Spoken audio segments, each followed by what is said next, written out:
Greetings, everyone. It is the Ash Heriter, and welcome back to what is likely the finale of our Al-Andalus campaign. Caliph Abdallah the Scholar stands poised to seize the final asset that he wishes, which will be the final state beholden to Pope Anastasius III, who we will depose, after which we will dismantle the papacy. That is, if the game lets us do so. If it doesn't let us do so, I'm just going to say we did, because I don't need to chase him around a million times because of game mechanics. We have basically accomplished, aside from that, we have accomplished almost everything that we set out to accomplish. Unfortunately, the struggle mechanic is, you know, in its... Hold on. It's in the hostility phase here. Wait. Hold on here just a second. We can end the struggle, right? Where does one do that? Because we have the prerequisites required for ending. View ending decisions. What's the problem here? What do we not have? It did go into the hostility phase, which is not what I expected, but actually this may allow us to finally end the struggle. Every de jure county of the capital kingdom. Oh my god. Yeah, no.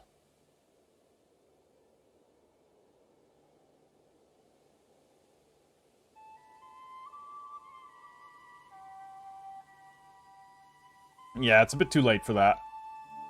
Like, technically we could do it, but what? Yeah, this heresy has spread like wildfire, and is a bit of a problem.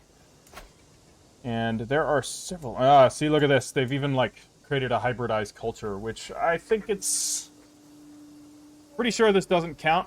I feel like hybridized culture should count towards that, because they are still Cortuban, right? They've been hybridized with something else, and that should be a cool reward for hybridization. But I'm pretty sure that doesn't count. It may just be the heresy.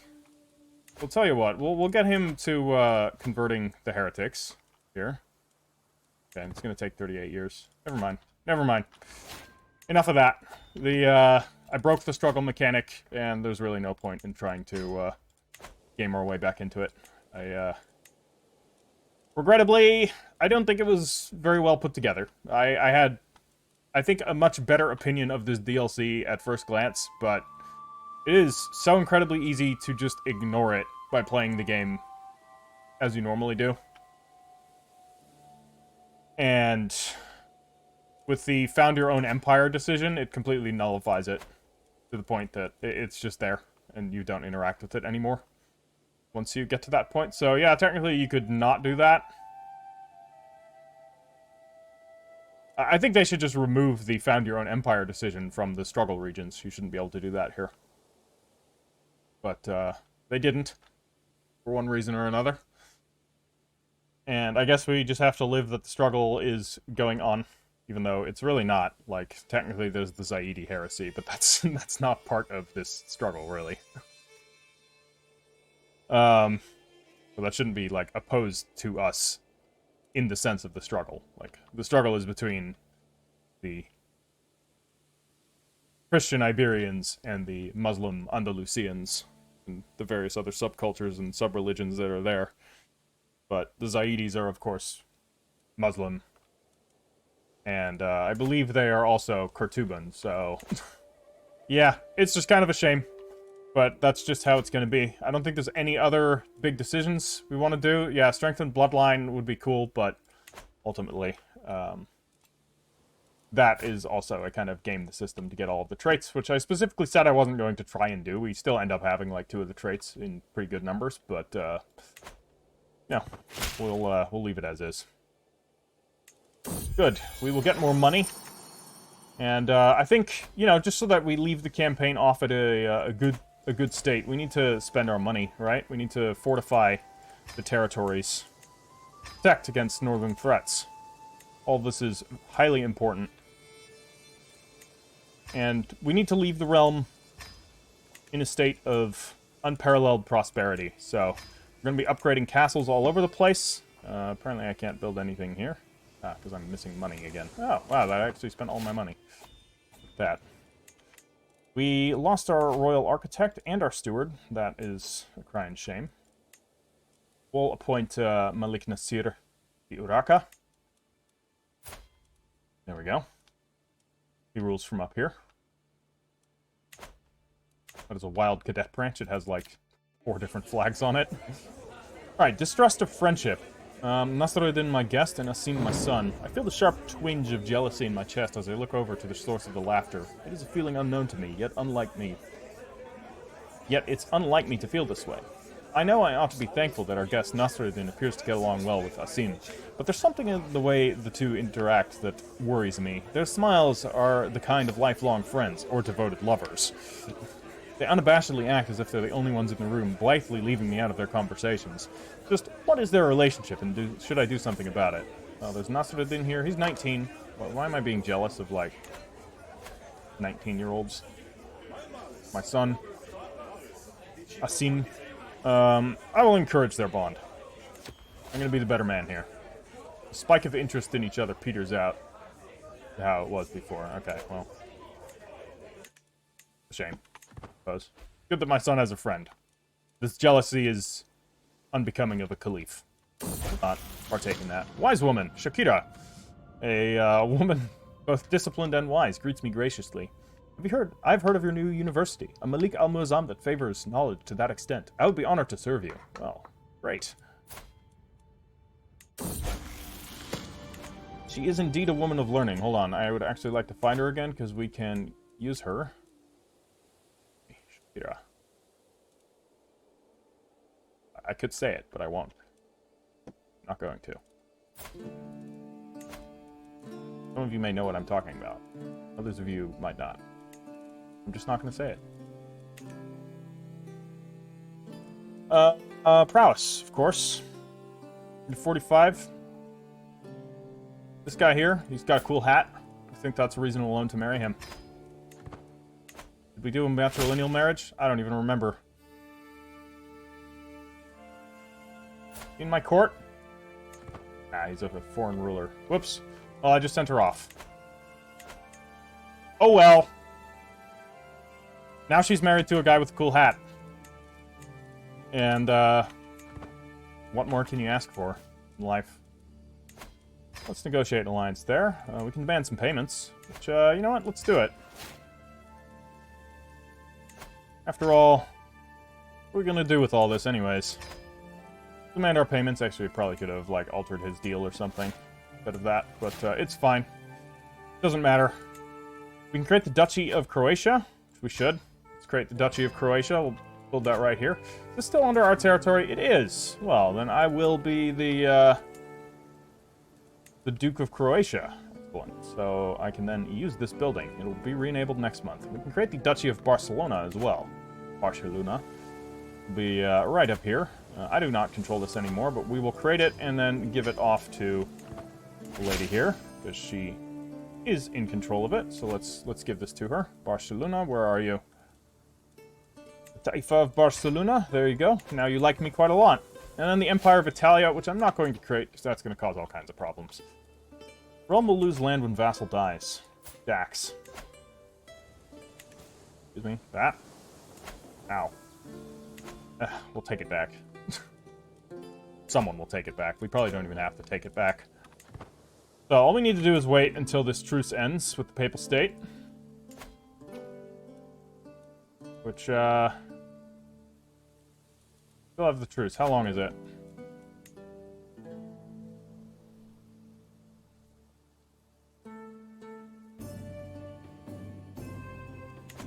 I find it a little bit... Hold on. Doesn't show truce here.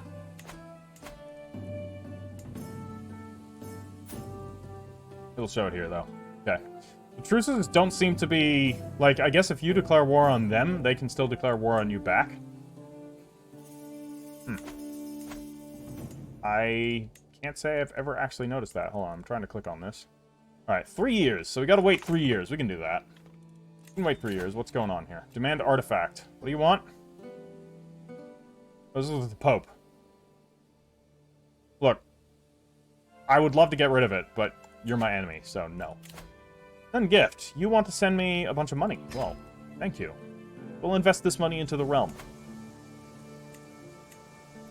So we'll upgrade that castle. Burn. Should upgrade the castle and burn. My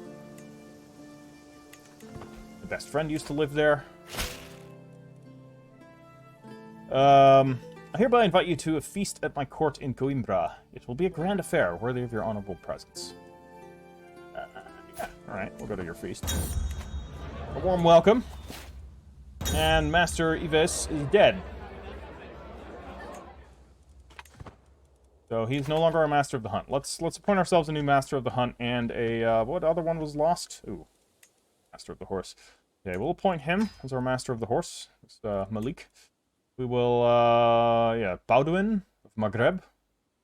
We can appoint him as the Master of the Hunt as well.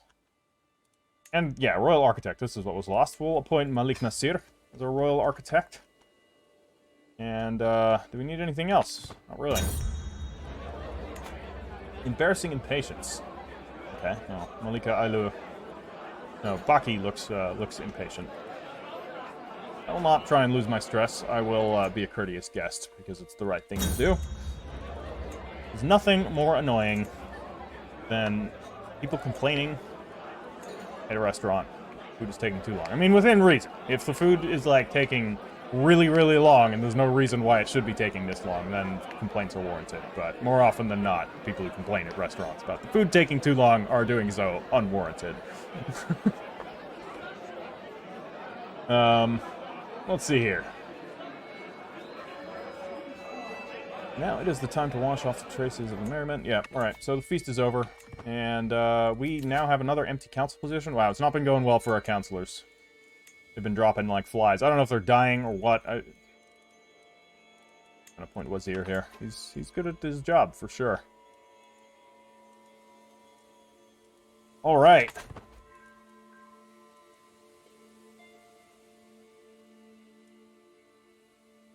So, on the note of the next campaign, I'm not going to immediately jump into the next campaign. I will get to it. It'll probably be like a month or two. There's a couple of other games I want to try out. Right now, of course, I'm running Terra Invicta pretty hard, because it has just skyrocketed my channel. Like, not doubled my subscriber count, but increased it by about 50%, which is, you know, for a little channel like mine, that's a very big deal. I mean, it would be a bigger deal for an even larger channel, because 50% equals more when you have more to start with, but, you know, it is a big deal. So I'm gonna definitely be playing a lot of Terra Invicta, and I've actually gotten some offers from indie devs to try out games. So I think I'm gonna do that for just a little bit. I'm probably not gonna make series of all of them. It'll just be let's tries, and then, you know, if they get big support, then I will go into that.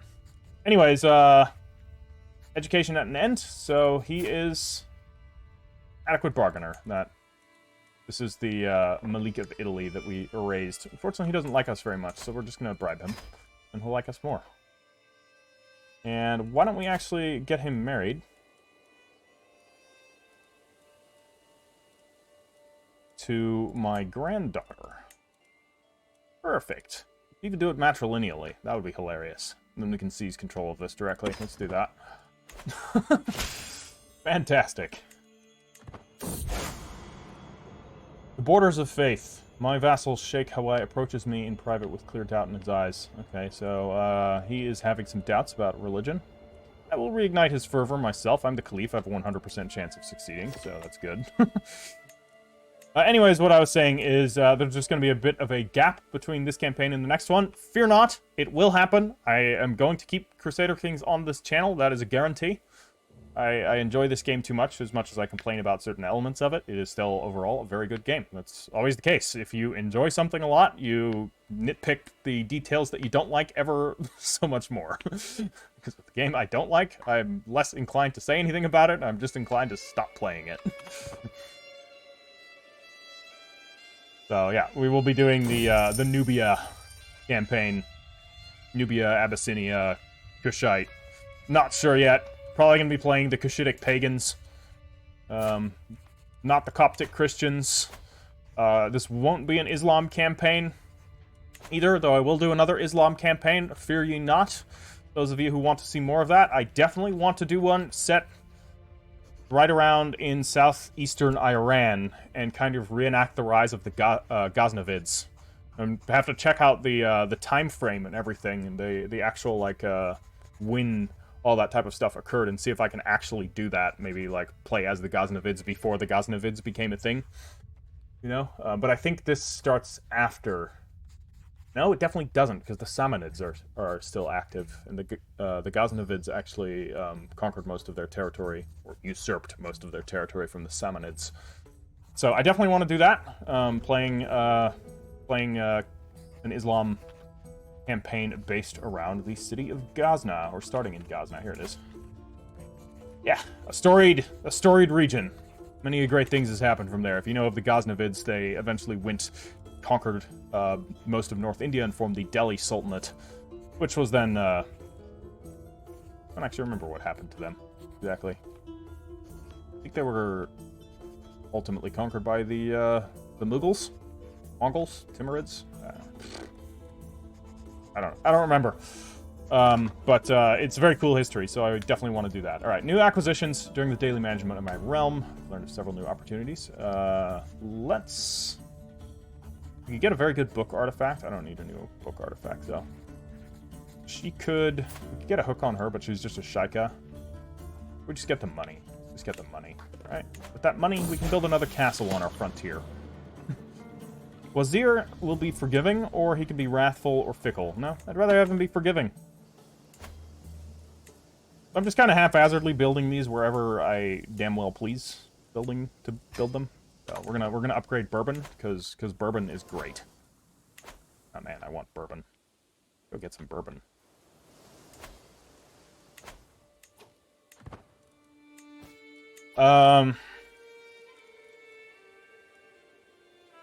Too many held duchies. Yeah, how many do I have? Capua here? Right, I do still control this territory. Do I? I actually do not. Okay. We're going to have to give it to Ismail here. So we'll give him the Duchy of Capua. Because we don't really need it. There you go. Right? Right. We still have too many held duchies? I think we still do. Then there's Salerno. Salerno is down here. Do I control anything in Salerno? I do not. We're going to give this to him as well. Right. Let me have that. And then... Oh my god. You can barely hold any of these. Which is... I think you can hold like 2 duchies. I really feel like you should be able to hold more. I think like 3 duchies would be a lot more fair. But, yeah. Alas. Okay, so this is Malik Ismail. I wish we could trade titles. But, alas. We cannot.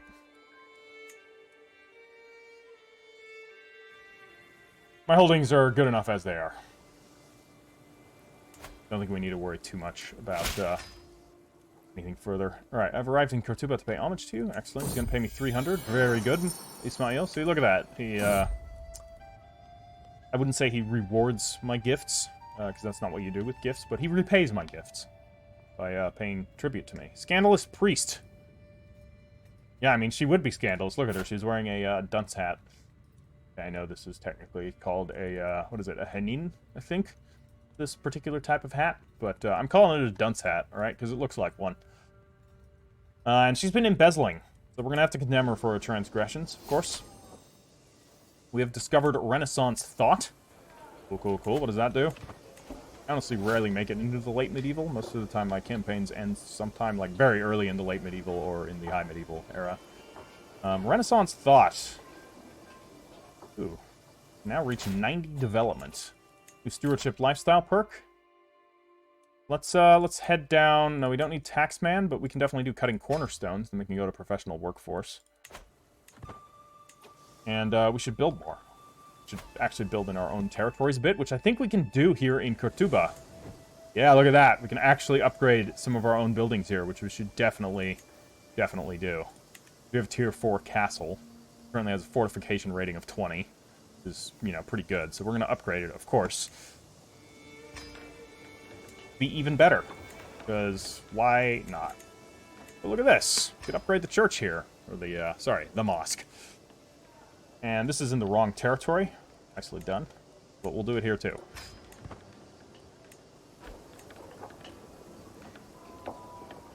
And once we get enough money, we'll upgrade the temple here as well. We'll do right now. It's only 408 gold to do so. I've become obese. Let's start losing some weight. Lose weight. Yes, please. And we're going to write some thoughts down. We're going to journal. That is not what I wanted to click. So, we'll be occupied with writing for a bit. I'm a scholar, after all. And, you know, it's close to home. It's what I do. Personally. Like me, as in the Ash Heriter. My Malik Al-Muazzam, your guest, Taika, she just won't stop eating fig pie. I mean...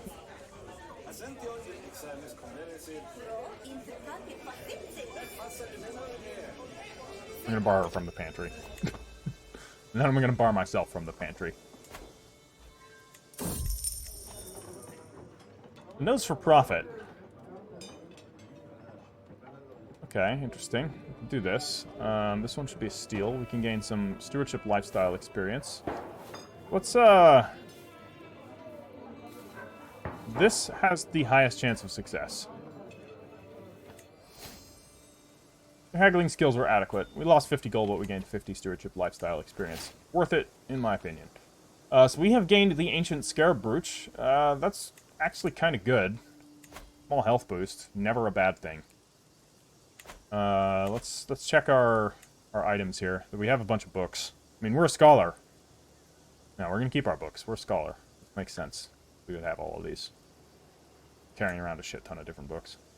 Turn this into a pedestal item, but I don't think it's really worth it.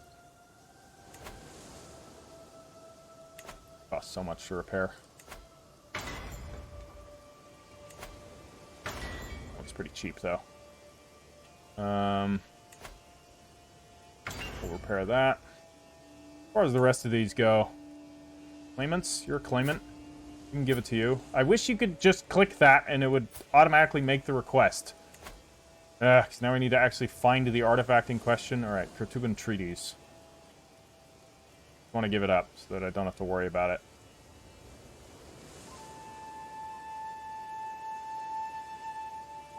It can be very annoying. Look through all of this. Alright, so I've given it up. That's good. Okay, what's going on here? Send gifts? Oh, why thank you. It's very helpful. We'll use this money to build up Kurtuba. Once our structures here are done, which shouldn't be too long, we are building these really fast. And we have discovered primogeniture. Excellent. So we can change the, finally get rid of the annoying, succession system. So let's set it to, primogeniture. We can't for some reason. Powerful vassals that are blocking me. Well then.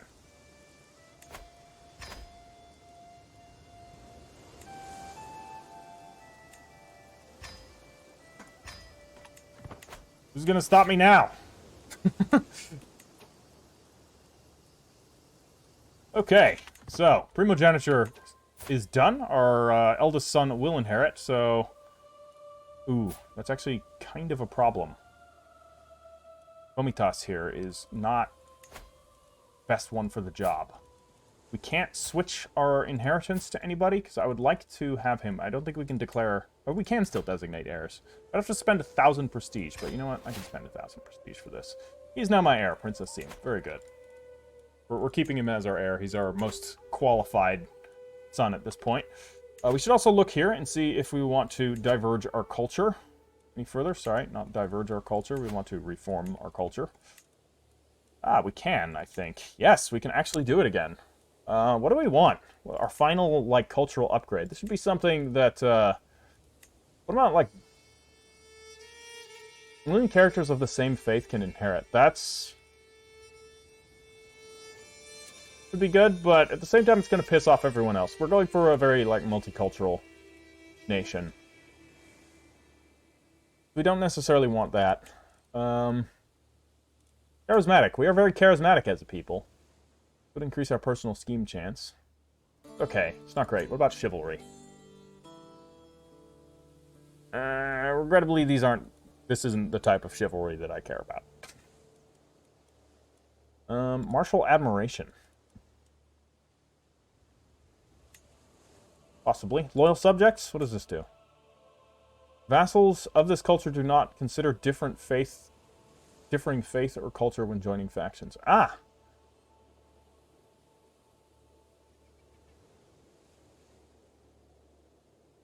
Vassals of this culture will often learn the language of their liege. Wouldn't they already know this? This feels very pointless. I mean, I guess there could be some, like, really weird... Refined poetry could be good. Aren't we a poet? No. I think our father was a poet.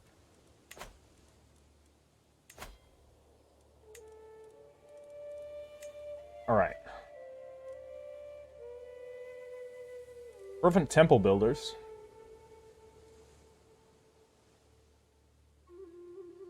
Not that great. Not that great.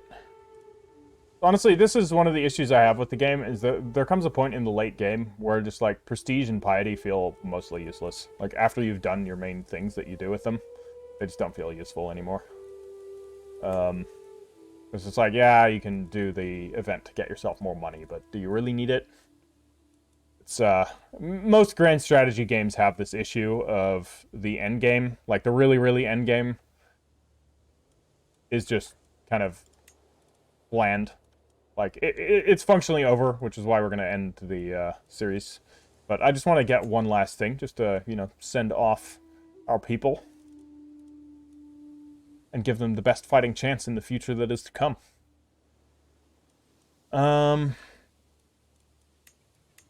Regional.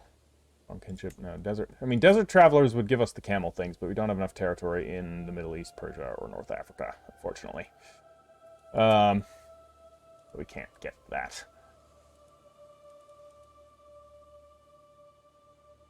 Okay. Going back to, then, Realm, maybe? What about city keepers? You do not have a feudal government. Okay, so I guess a lot of these need to have feudal governments. Culture blending. Yeah, what about this? Hybrid culture creation cost minus 75%. Culture, rulers of this culture can use the... Yeah, see, it's still not very good. I wish it... Yeah, okay, it does give plus 25% chance... Or plus 25% to cultural acceptance, which is cool. But, I mean, we've got so much prestige, we may as well get an expensive one. Horse breeders. I mean, this isn't an expensive one, but it does affect us, so you know what? Fuck it.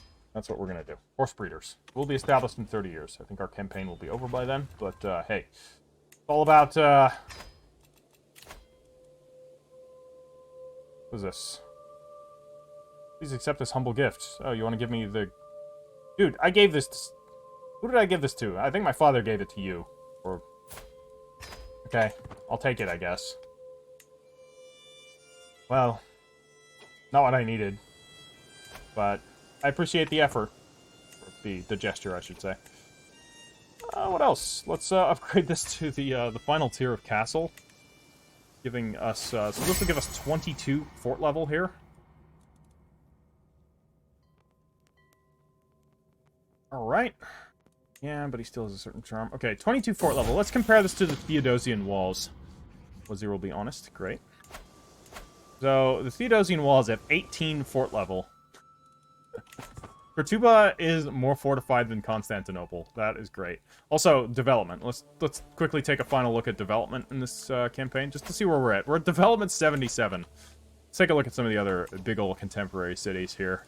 Rome is at 55, just a wretched backwater. 56, also a wretched backwater. What other big cities do we have? We've got, like, you know, the Ile-de-France, Paris, right? Development 39. Where's London? The hell is London, actually? Wouldn't be like... London was nothing at this time, actually. Let's here we go. The Barony of London, 22. Very nice. Amsterdam? I think Amsterdam's underwater. Holland. Amsterdam, there we go. Development 25. Wretched backwater, just like it is now. Other great cities? Baghdad? Baghdad is sitting at, I click on the damn place. 49, okay. I mean, it's... I'm not going to call it a wretched backwater, because I know they're trying. But other great cities where they're around. Ah, peasants, huh? Peasant revolt? What a novel idea. How quaint. Let's crush them. We shall levy up our elite forces. We'll summon our cavalry.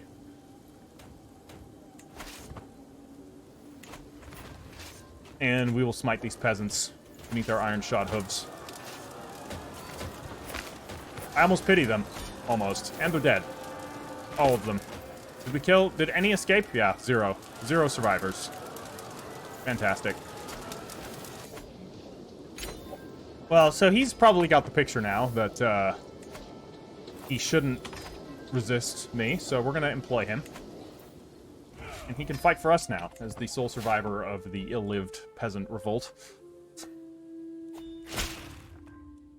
Watch your step, Boris. Very good. He's gonna pay me money. Look at the just absolutely filthy amounts of cash we're raking in here. It is just disgusting.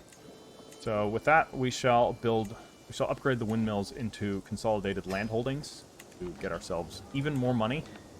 Which, ooh, actually, let's upgrade the hunting grounds here, because this will increase the effectiveness of our light cavalry, of which we do have plenty of. So we can do that here as well, can we? Yes, we can. Excellent. And we'll upgrade this castle here in Yayan, too. Because, you know, why not? And this one should be done in just a second. Then we can make some upgrades here. Let's upgrade our farms and fields to vast crop fields. Ismail comes of age. He's an elusive schemer, alright. How's that truce looking? Huh. Gone.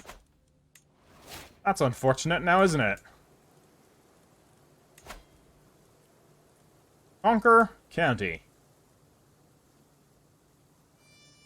Okay. Apparently I can't do that. Good Holy War, probably, but let's just fabricate ourselves a claim. That's going to take him 37 years anyway, so there's really no point in me worrying about that. This will just take 9 months.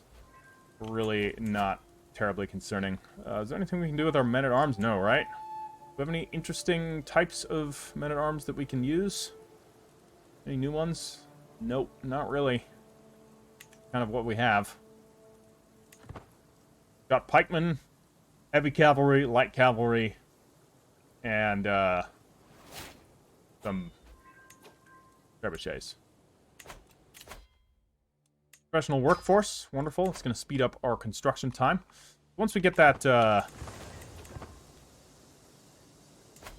hook, or not the hook, but the claim, then we should be able to end this.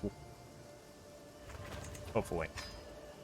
Okay, we can upgrade there, and this should almost be done. These should basically be done as well. We can then further upgrade. Delightful. Secret exposed. Don't care. Not in the slightest. This castle is almost done. No, it is done. We're just missing the money. What do we got here? You want to give me a gift? I accept. We can inspire somebody. Considered a master by her peers. Book inspiration. We already have like a bunch of good books. We don't need it anymore. We can found another university. What the hell? Yeah, do it. The University of Siena is hilarious. Great. We have ourselves a claim.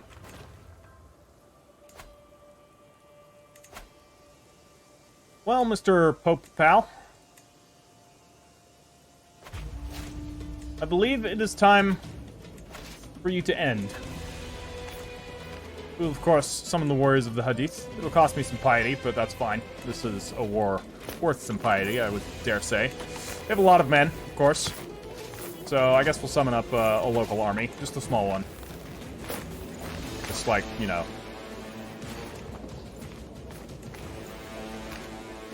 An ungodly number. Okay, let's not starve ourselves out. Dude, look at the size of this army. We're bringing down our full might. The full might of Islam marches. Holy shit. 99,000 men. Bye, guys. I've been wounded in battle. Wow. Talk about a final pitched battle. Let's break off a siege force. I think we can afford the numbers. You guys hold here. Hold here. They were right there. Come on. Click it. Click it. Click it. Click it. God damn it. Alright. Catch them, please? I don't think we're going to catch them. I think we're a little bit too slow for that. But let's disband these armies. We don't need all of these. Otherwise we'll be eating way too many... Ooh, this is my men-at-arms. We should not disband that. Let's disband this, because it's peasant army. And we can disband this, because it's peasant army. Okay. Fantastic. And then we can break off... Oh, seriously? We abandoned the siege? That's annoying. Alright. But this should be the end of that.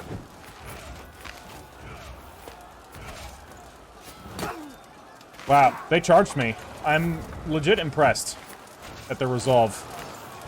So let's split off. Okay, Wazir has come of age. Ooh, look at that. He's quite capable. He's a genius, and he's robust. And he's a mastermind philosopher. Strangely, his learning stat is actually not all that good.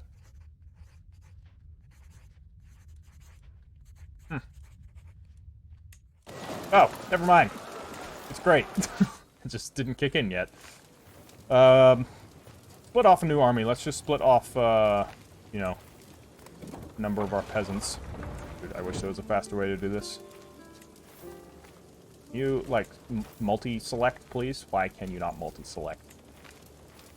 This is horrible. Okay, this peasant army we're going to have pull back, and then we're going to disband them. There we go. Now we're not really losing money anymore. And I'm dead! How did that happen? Died of old age. Well, I'm now playing as Caliph Asim. Well, Caliph Asim will end this war. We now have dangerous factions ahead of us. Why do I have to, like, die?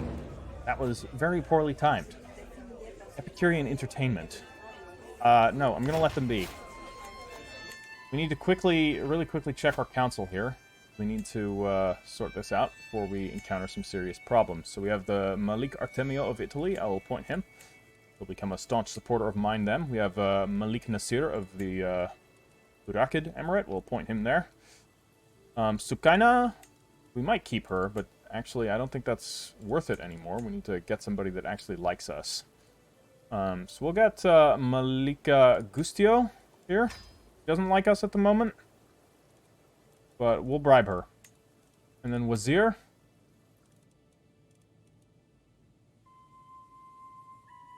Regrettably, I'm going to have to fire you, even though you are good at your job. We need a wife. Let's find ourselves a wife. Let's find ourselves one with some good traits this time. She's got good traits. She's got quite good traits. Maria the Hizamid. You can marry her. Okay. Quickly checking here. I think all of these positions are still in place. Oh my god. We have some people that are not supporting us at the moment, which is not ideal. Let's this one up, because it's better ever so slightly. Okay.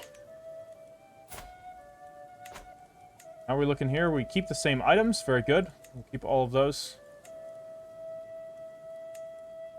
Yeah. Okay, now we're losing a bunch of money. But this will be over right now, so... We're now married. The war is over.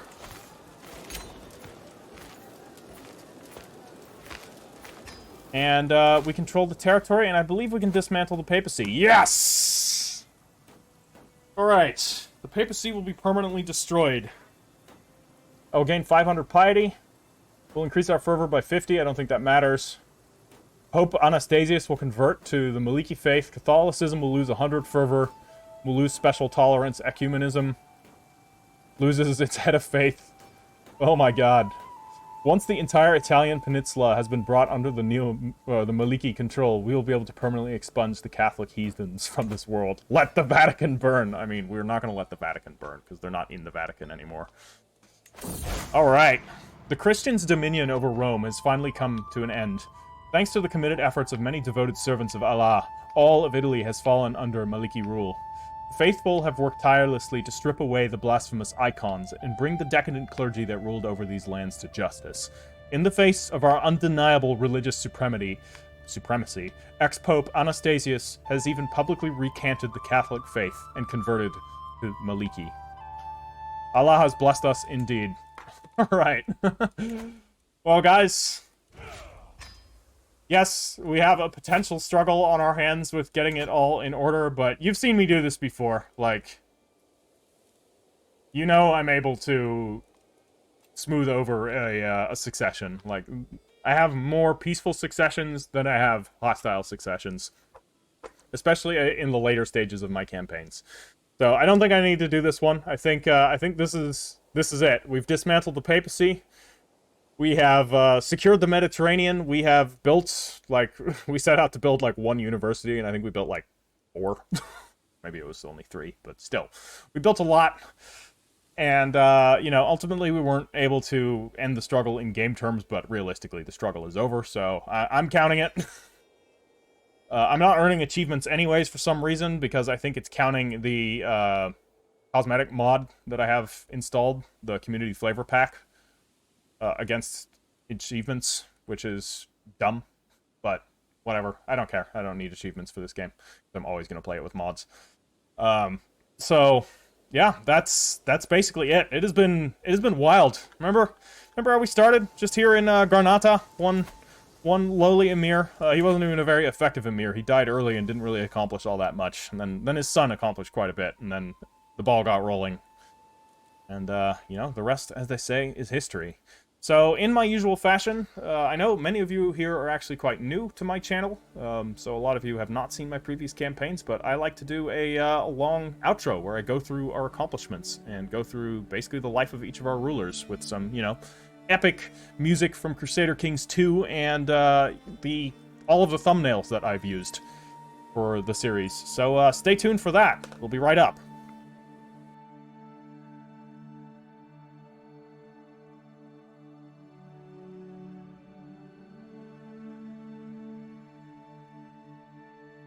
It began with Mustafa ibn Nazir, a man with a motive. As a lowly emir in Garnata, he schemed against the Umayyads so that he might seek vengeance for his grandfather, Yusuf al-Firi, who was betrayed by the treacherous hawk of Quraysh. He also sought to re-establish al-Firi's line as the dominant family in Al-Andalus. His dreams might have been large, but ultimately, he met his end long before he could truly see them orchestrated. But it was his will that paved the way for the ascension of the Firids. And it would be his son, Emir Yusuf ibn Mustafa, that would lay the foundations of Firid glory for centuries to come. A pious man, unlike his father, Yusuf devoted his time to scholarship and learning. But alas, chaos in Al-Andalus forced his hand. Funding an order of mujahideen, Emir Yusuf would quell the dissidents and unite the kingdom of Al-Andalus under his banner. However, others would seek to exploit his piety, and even as his morals conflicted with his will to take Cordoba itself, he nevertheless held his newly gotten realm, and was the one to recrown his dynasty as the Firids, in memory of his late father and of his great-grandfather. In addition to these great feats, Malik Yusuf was able to secure the Ark of the Covenant from distant lands, bringing it into the Firid court where it would remain forevermore. Alas, when Malik Yusuf ibn Mustafa died, his son, Malik Abul Hassan ibn Yusuf, was less effective. While a true warrior at heart, who did make some territorial advancements for the kingdom of Al-Andalus, his reign was, alas, cut short when he was decapitated by a mysterious cult.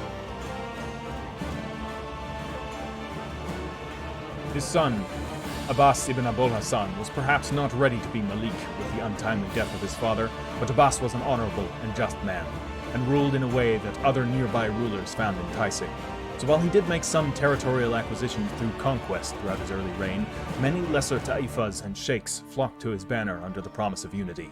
But behind his veneer of justice, Abbas was a shrewd and calculating ruler, wielding a web of spies to sow havoc in Christian Iberia with the intent on bringing it under his rule as well. As time went on, his sense of nobility faded, and Malik Abbas became a hard and ruthless ruler, bringing more and more of Iberia, be it Christian or Muslim, to heel by any means necessary. Even so, he was considered a great reformer, and arguably more influential than his grandfather Yusuf ibn Mustafa, for Malik Abbas reforged the Andalusian people into a new people, the Kurtubans, a culture that would become renowned and celebrated through the annals of history, earning their place alongside the fabulous Greeks, the splendorous Romans, the glorious Persians, and the mighty Arabs. On top of that, he created a new branch of the Muladi faith, a sect known as the Maliki, which was quickly adopted as the state religion of Al-Andalus. But alas, when Malik Abbas perished, he left work undone, work that would prove to plague his successor, Malik Balashk ibn Abbas, for many years. Under Balashk's reign, rebellions fomented, and the unity of Andalusia came undone on several separate occasions. Always on the defensive, history might remember Balashk as one of Andalusia's weaker Maliks, but in truth, Malik Balashk showed great strength and fortitude in ensuring that the fractures growing in Andalusia did not grow further, and that some were even mended. But it would be Malik Ubaid ibn Balashk, the next ruler in the Furid line, that would truly restore hope to Al-Andalus and pave the way for future greatness. A scholar, warrior, and accomplished statesman, Ubaid ibn Balashk mended the fractures within his kingdom and expanded Al-Andalus's reaches far into the rest of the Iberian Peninsula, seizing all land save for Galicia and northern Castile itself. With these holdings under his control, and with the new Maliki faith formed, Ubaid crowned himself as Malik al-Muazzam of the united Hispania, and as the Caliph of the new formed Maliki faith.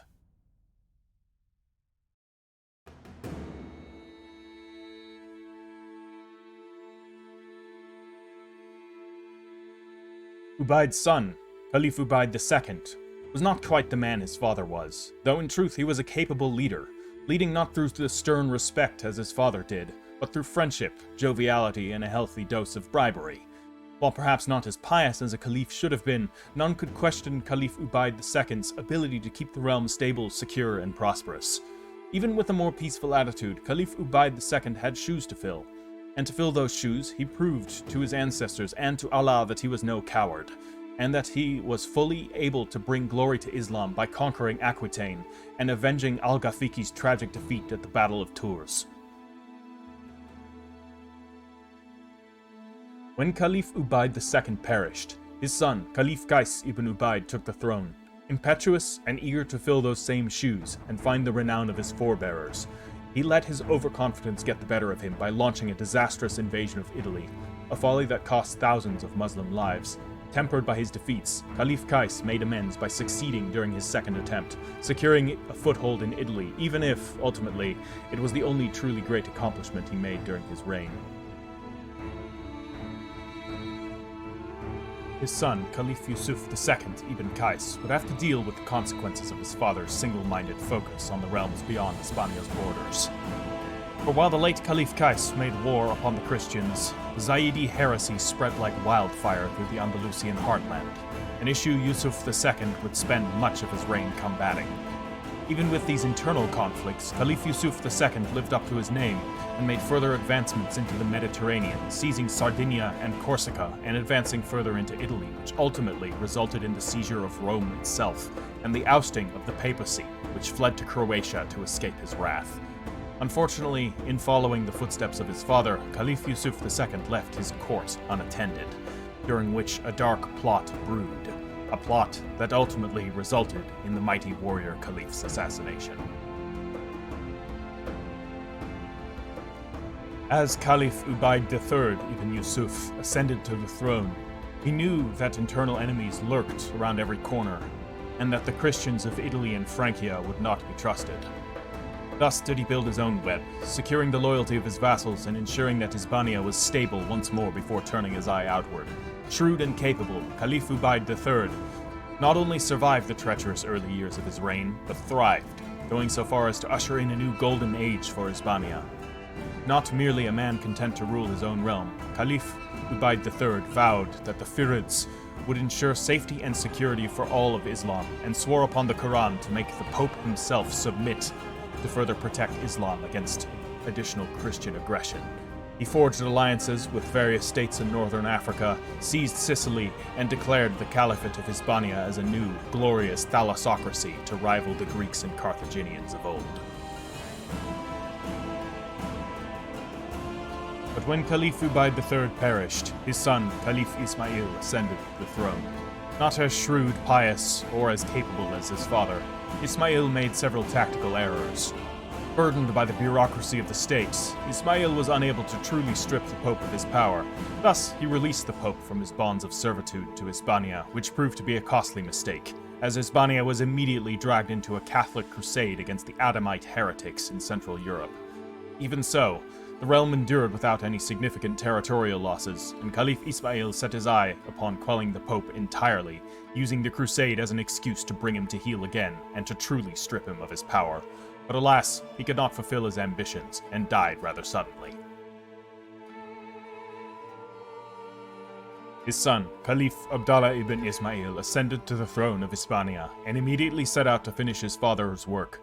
Wielding the mighty, if possibly heretical, hammer of the Quran, he seized Constantinople from the fractured remnants of the Byzantine Empire, and set his sights on the Pope once more, eager to finish off the seditious leader of the Catholic Church. Alas, he would unexpectedly perish right before his victory, leaving the final victory against Christianity to fall to his son and heir, the final Caliph, Caliph Asim ibn Abdullah.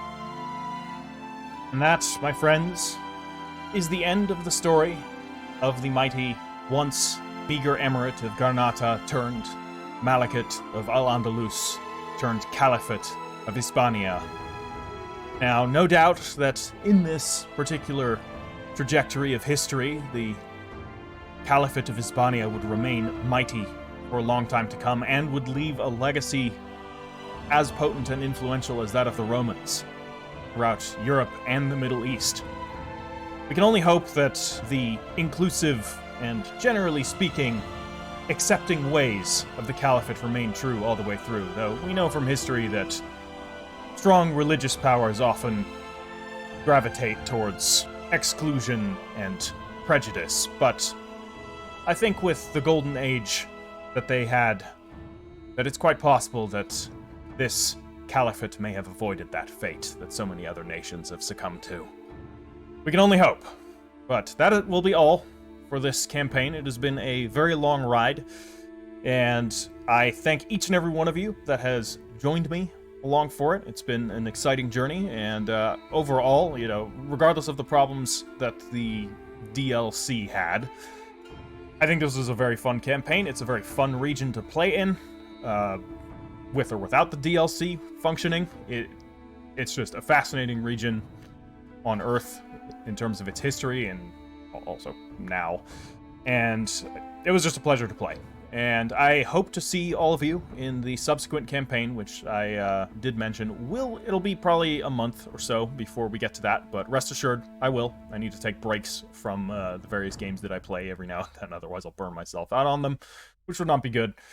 So rest assured, you will see a East Africa campaign in not terribly long. So, stay tuned, and in the meantime, I hope you're all doing well, and I'll catch you in the next campaign. Ash Heriter out.